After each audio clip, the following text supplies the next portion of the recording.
3 media for microlandscape paving: pumice, sphagnum moss, and formulated soil.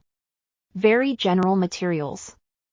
Bottom pumice. Middle sphagnum moss. Top formulated soil. Pumice is formed through volcanic eruptions.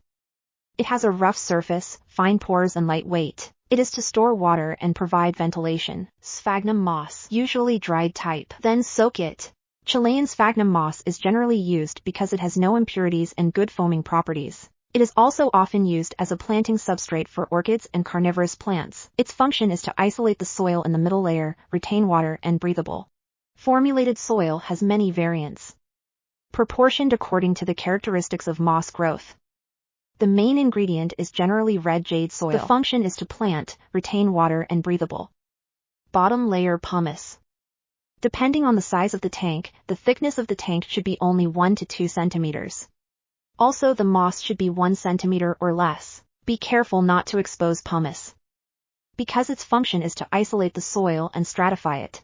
Finally, pour the formula soil. Control the height according to your needs.